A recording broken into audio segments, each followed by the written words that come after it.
Hey creative friends, welcome to my channel, and in this video we are going to be making beef stew with what I call the original Instant Pot, my grandma's Instant Pot. This is a standard stovetop pressure cooker, not electric unless you count putting it on the stove. But this is what my mom and my grandma made beef stew and chicken and dumplings and vegetable soup and all the things in this. So let me tell you a little bit about it. All right, this one is a Miromatic. It's old, but I love it, and it's got a gasket in here. It's kind of cool because there is a rack. I'll show you all the things I have for it. So there's a rack that goes in it. So if I'm going to do a chicken or a roast or something, I'd want to put that in there, just like you put your rack in your regular Instant Pot. I did change the gasket. I got a brand new gasket. It's nice and soft and ooh, there's a little bit, little pliable, super nice. So that's cool. I've got a new gasket on there because when I checked my gasket, you can see it's one of the older ones. It's gray and it's starting like around here. I can feel it's getting rough, so it's getting dried out. So I didn't want to have a failure while I'm cooking with my original style Instant Pot. That's what we'll call it, the original style Instant Pot. So this one also has where on the lid it's got the close and open, and it's got the little arrow on the handle, so you match the arrows, it fits right on there, boom, you close it. And it's not got the lock like modern ones, so you could, like, you don't want to open it. The modern ones will have a little lock that will pop up there, and this one even has a metal, this is a metal pressure emergency like valve, and if it gets too hot that metal will melt. So this is an old one, but it's just as good as any of my other ones. It does have the type of rocker that I think this is like what they have on the All-American pressure canners. I use Presto, so I don't usually use this one. Usually my other pressure cooker that I have has the Presto regulator, but I just grabbed this one. I haven't used it in a long time and I feel like I should. It's got the 3 holes. This is the 5, 10, and 15 pound holes. And so the way this works is the pressure builds up in here, and the steam comes out of here, okay, the hot steam. So if we put this on, say, 10, there's a little hole, and each one of these holes is a little bigger. So that hole has to fill, it's not about the weight, it's about the 10 pounds of pressure. So it has to get at least 10 pounds of pressure to fill this little hole, and it'll lift it off. Not all the way, but it kind of lifts it enough so the steam can escape under it. So it'll go and then it'll wait and it'll fill it up and it'll go. These are my imitations of pressure cookers. So my other one, the Presto, it rocks back and forth. In fact, I think I have one right here. Do I? No, oh yeah, I do. Now this doesn't fit on here, but if this was the Presto kind, it'll just sit there and rock back and forth like this and go like that. But this is the other kind, so it has to build up enough pressure, and it'll take, well, this should happen about 3 or 4 times a minute. So it'll build up enough pressure and go, that's it. But this was my grandma's one, and I used to love it when she would make vegetable soup in here, because everybody knew grandma's vegetable soup was the best. So this is what we're going to use. And you can use one of these pressure cookers with any Instant Pot recipe, because that's all it is. It's a pressure cooker recipe.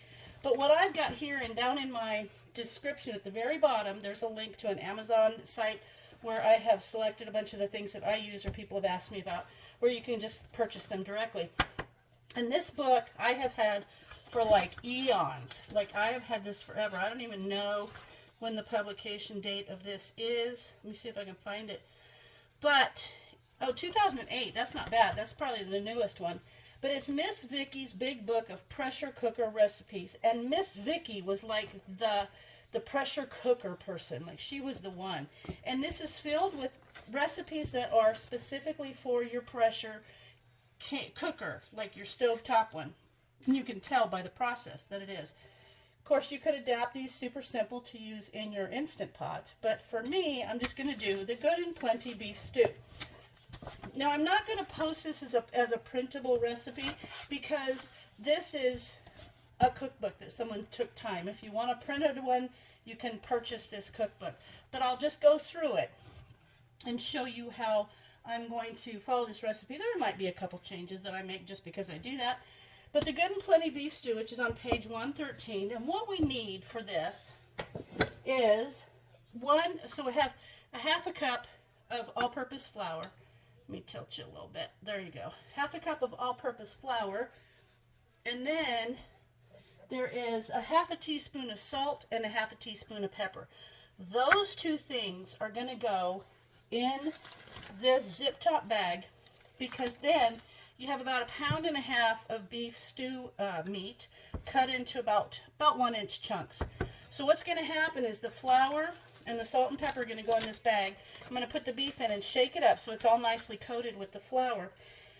And then in the pressure cooker, we're going to brown this meat, okay?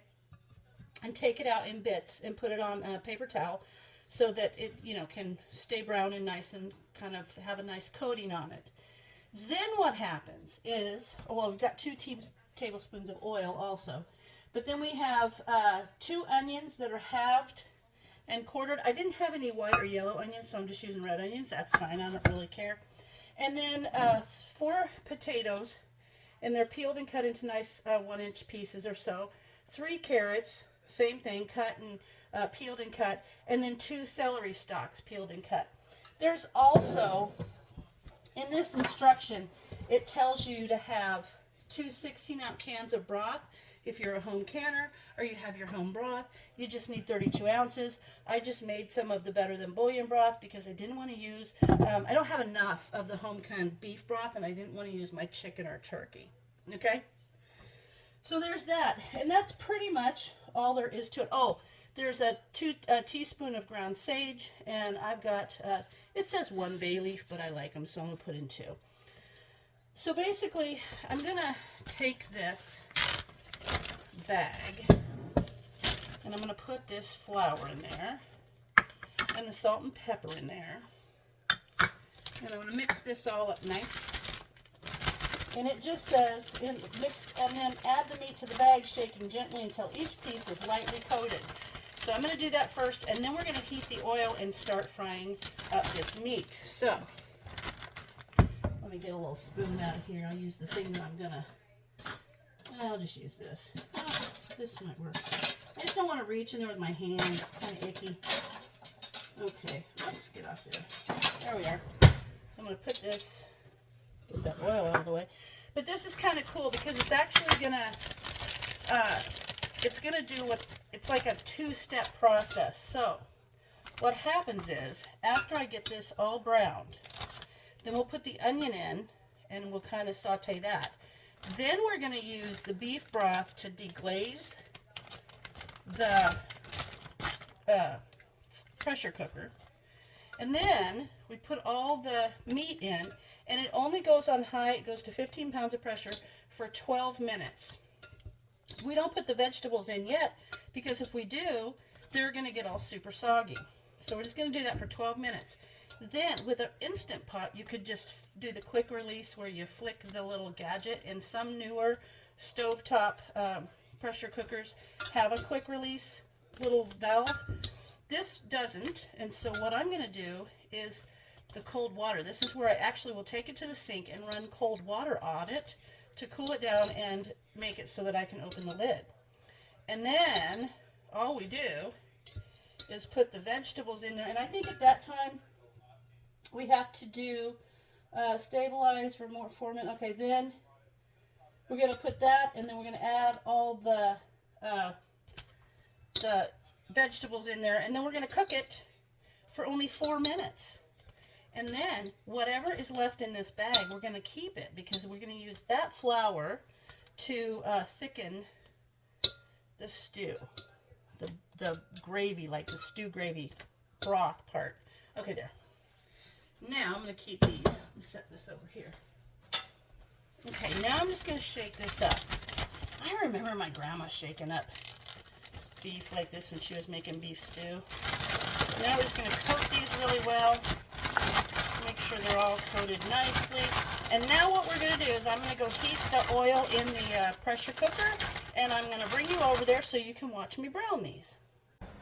All right, I've got the oil in the pan, and now what I'm going to do is I'm going to take bits of these, the beef, and I'm going to brown them, and then I'm going to set them out on this this plate with a paper towel on it so that they can not get all soggy. We don't want that. So we're going to take this and do this in just some batches. So let's just put those in there. It looks like it needs to heat up a little bit more. Let me get it a little hotter, and then I'll bring you back. All right, now it's a little bit better, so let me put some of these pieces in here, and then we're just going to brown them. And that wasn't cut all the way through. Huh. So we're just going to brown these in little batches until they're all nicely browned along the outside. And don't forget, you don't want to get rid of the flour that's left in this bag, because that is what we're going to use to thicken the beef, the stew. Okay, so I'm just going to brown these on each, make sure each side is nicely browned. Then I'm going to take them out and I'm going to let them sit on this paper towel until they're all done. And when they're all done, I'll bring you back, because in that time, we're going to use the onions and we're going to saute them in the bottom of the pot and then add the broth. Then we'll add the meat back in and we'll get it up to 15 pounds of pressure for 12 minutes. Then we cool it and we'll add the vegetables. That's called a two-step. It's like an interrupted cooking process. So let me get these all browned and then we'll come back. All right, I've finished all the beef, and now what I'm going to do is put the onions in and let them go until they're softened, and that will take about 3 minutes. And then we come back and put the broth in to deglaze the bottom. So I'm just going to saute these until they're nice and soft, about 3 minutes, and then we'll be back. I will tell you, I had to add a little extra oil because the flour, because I had a heck of a time trying to get my camera turned on because I had flour on my thumb and it recognizes my thumbprint. And so it wouldn't recognize my thumbprint. So anyway, by the time I got that done, the flour had absorbed most of the oil. So I did have to put some little extra oil in here for my onions, but that's fine. You can do that if you need to. Because here in a second, once these have softened, I'm going to take the bouillon or the broth, and I'm going to pour it in there and deglaze the bottom, which is where I'm going to scrape off all those crunchy bits. And then I'm going to put in the sage and the bay leaf, 2 cups of water along with that broth. And then we put the meat back in there and let it get to high pressure, the 15 pounds of pressure, and we'll let that cook for 12 minutes. And then is where we interrupt the cooking, cool it down, take the top off, we put the vegetables in, and then we go only 4 minutes. So really the prep takes longer than the actual cooking, but it's still good. So I'll be back. All right, those are softened up a bit. Now I'm going to put the broth in there and deglaze the bottom of the pot. I love this stuff. It's the best. Better than bouillon is so good. Clean that up. So now I'm just going to, I got a metal spoon so that I could really scrape the bottom of the pot and get all those little crunchy bits off. So good. So let me get this going. Now all I'm going to do is scrape around until I can tell that there is no more of those stuck on the bottom of the pot, and then I will add 2 cups of water. I'll put the beef back in. The sage and the bouillon will go in, and then we'll let it go. So let me get this all cleared off, and then I'll be back. All right, I've got that going. I wonder if you can see. There you go. Maybe you can see it a little bit better. So I've got the onions in there. Red onions because I didn't have any yellow or white onions, and that's fine. Now I'm going to go ahead and add this 2 cups of water. Then I'm going to add the sage and the bay leaves. Then I'm going to put the beef all back in here. So I don't want to make a splash because that's hot. So oops. And then we'll seal this up and we'll let it go for 12 minutes. So the prep is really what takes a long time. The cooking is no big deal. So let me get this in here and then I'll seal it up for you. And I have to wait for, you know, steam to come out. Some people don't. They just put the gauge on there, but I like to wait for steam to come out because then I know it's going to get to pressure quicker, I think. I don't know. I've actually never read anything that told me whether you should or shouldn't put let the vent. I know with canning, you know, that's where I get it from, because with canning you've got to vent for 10 minutes. So all right, there we go. Now I'm going to put my lid on.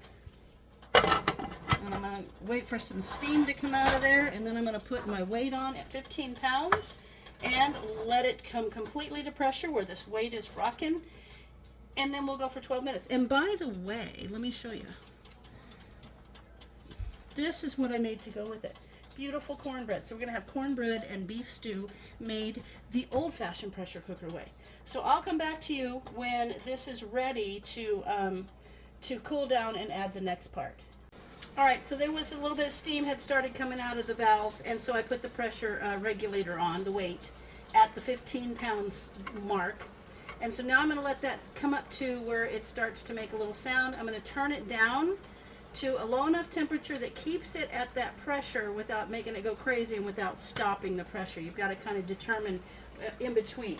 So, all right, so I'm going to come back to you when that's done. Now it's doing its thing, see there? So I'm going to turn it down to a temperature that's going to keep this one rocking. So this one does operate a little bit differently than the All-Americans. So it's a rocker, I guess. Anyway, I can tell that it's releasing the pressure, and so I'm going to turn it down so that it just keeps doing the little rocking that it's supposed to do. And then we will come back. So I'm going to set the timer for 12 minutes. Okay, so this is just chattering away, and it's doing great. And I got to thinking about this. The last person to use this one was probably my dad. This hasn't been used in probably 10 years. But I remember, so I mentioned the All-American before because it has the same type of weight. But that's a canner. This is a cooker, so it may be different because the All-American instructions tell you that the weight is supposed to jiggle like 3 to 4 times a minute. But the Miromatic might be different because it's just a cooker. So I don't know. I'm going to have to do some research and get square with you on that. Because honestly, thinking about it, when my dad used this and thinking back on when my grandma would use this, it jiggled like this all the time. So if I turn it down to where it would stop jiggling and wait for it to jiggle like every 3 or 4 minutes, it will never jiggle again. So it has to apparently just do a continuous jiggle, which frankly I like. I get a little kind of anxious when I have to wait for a period of time before I hear a jiggle, and with this one I don't. But I'm glad I got this out and I got to use it because I have not, like I said, it has not been used in years and years, and these things need to be used. So now that I've clarified that, what's going to happen, I've got 6 minutes left, and I tried to figure out how to get the camera over by my sink, and I can't really do it very clearly. But what's going to happen is I'm going to have to bring this down. Like with an Instant Pot, you would just flick it open and let the steam go until it's lost pressure. But I'm going to have to carefully carry this over to the sink and run cool. I'll tilt it to the side so the water hits kind of at the edge of the lid and flows across the top of the lid and down the side. So it kind of goes down that way. Not in here. You got to be careful. And then the pressure, it will depressurize. Once that happens, then I can come back over here and open it safely. But I'm going to have to depressurize it. This does not have a quick release valve. The only thing you would be able to do is try to lift up the weight like from a distance with a long spoon. I've done that before, but I'm not telling you to do that because it's really not a safe process. You should have either a quick release valve or use the cold water method. So that's what I'll use, and then I will come back to you after I've done that. Alright, my timer just went off, so now what I'm going to do, newer models will have a handle here for you, but this one doesn't. So I'm going to take it over to the kitchen sink, and I'm going to run cold water. I'm going to tilt it to the side and let cold water run over it to bring it down and depressurize it. Alright, you guys, I got Brian to hold the camera. So I've got cold water here, and I've got my my pressure cooker. And so I'm going to tilt it to the side and basically just run cool water over it. You don't want to run it down in the vent. And with this, it's pretty simple. If you don't have a high enough sink to do this, you can just fill a few inches of cold water in your sink and set it in there. But because I have one of these things, it's even easier, so I can just do that. I don't have to really tilt it if I don't want to. But it immediately stops jiggling because it immediately brings the temperature down, which is going to depressurize it. So I'm going to let it go a couple seconds and keep the cold water running on it. And then, when the pressure is all the way down, I'll be able to take the weight off, open it up, we'll add the vegetables, and I'll come right back. Alright, It's depressurized. See how the lid comes right off? Ooh, that's okay. A little water in there is not going to hurt anything. Looky, look. How good does that look? So good. And I might not even need to thicken this too much. But now what I'm going to do is I'm going to add in all of the vegetables. And then all we do, oops. Ooh, Snicker's going to be happy about that piece of celery. Then what we're going to do is close it up, let it come to pressure, and then let it go for 4 minutes. So, there you have it. And I'm looking for the max mark, because this is getting close to the top, and there's going to be a mark on there for the maximum fill on this. You don't want to go over that, because then you can mess it up. So I think I might need to stop adding vegetables. But, okay, now I'm going to stir it up. It says you want to make sure that you have enough liquid to cover everything, which this is looking pretty good. I think that's enough. I don't think I'm going to add any more vegetables because I don't want to get it, maybe a few more carrots. I don't want to get it extremely full because then it won't be good. It will block it. All right, now I'm going to put the lid back on, and if I needed to, I could add more liquid, but I don't need to. So now we're going to get right back up, and as soon as it comes to pressure, and then we only time it for 4 minutes, and then all we have to do is thicken it. But I will say, you know how I had the confusion over what this is supposed to sound like because I haven't used this this cooker in years. So that just goes to show you, it's a really good idea to look at the instructions. We don't have instructions for this, but I could have at least looked online to have a good idea of what this one was supposed to. I'm just so confident with my other pressure cookers that I figured, oh, I'll just use this one. It hasn't been used in a while. But see, that's why you should always know how your pressure cooker works. So what to listen for, how the regulator is supposed to sound. But anyway, I'm going to get this up to pressure for 4 minutes and then we'll come back. All right, this is getting, I can hear it boiling in there. So once this starts jiggling, I will set the timer for 4 minutes. And at the end of 4 minutes, I just turn everything off and let it sit there until it depressurizes it naturally. It's just going to go down to pressure by itself. And then I can open it and thicken it. But I'm not going to, I don't know, come back at 4 minutes just to show you I'm turning the stove off. So that's what's going to happen. In 4 minutes, after this starts jiggling, I'll time it for 4 minutes. Then I'm going to turn the stove off and let it come down to pressure naturally. And then I'll come back and show you what happens.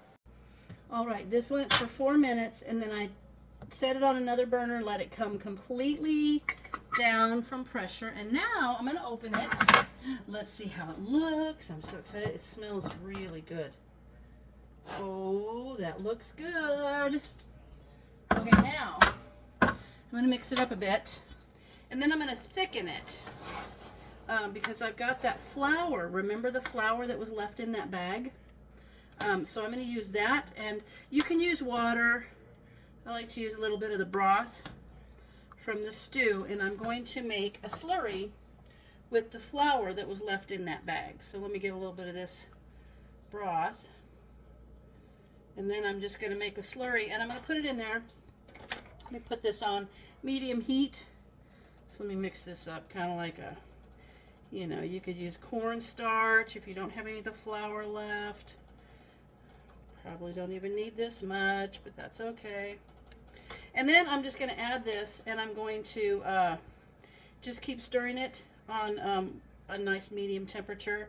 Just keep stirring until it gets the thickness that I want. I'm going to kind of keep mixing this up. I might take some of this out of here so that I can keep mixing this up, and it will not have little chunks in it. So probably need to do that, but we're coming along. All right. I don't know. We're doing fine. There we go. That looks good. Okay, so that's a little thicker than it needs to be, but that's okay. I like really thick stew broth. There we are. All right, now what I'm going to do is I'm going to put some of this in here, kind of stir this up, and let that thicken the beef broth that's in here, the stew, make it so perfect. It's going to be so good. And I've already got my cornbread cut, already ready to go. This is going to be delicious stew. Now I'm just going to heat this up, and I'm going to let it thicken until it's the consistency that we like for stew. You might want to just be done right there. That's a little soupy for me. I like it a little bit thicker, so I'm just going to keep working this around. Let it get hot and let that slurry thicken it up, and I'll come back to you when I have it to the consistency that we like. found one of the bay leaves. I'm looking for the other bay leaf to get it out of there. And honestly, oh look, you guys, look at this. Doesn't that look so good? Yummy. Hang on, let me bring this up. Doesn't that look delicious? I'm so excited about having beef stew. And I made the cornbread. It's all cut. It just sounds delicious. So, I'll give it a couple more minutes, and then I'm going to plate it up, and I'll show you what it looks like in the bowl. All right, you guys, I'd have Brian do a taste test, but he's on the phone with his sister. So I'm just going to show you. Doesn't that look delicious? It looks so good. And the cornbread, what a good meal. And it's like cold and icky and rainy and dark outside. So that's no fun. But there you have it. Beef stew made with the original kind. This is the original style Instant Pot, which would be my grandma's stovetop pressure cooker. So there you have it. As always, thanks for watching, and I'll see you in my next video.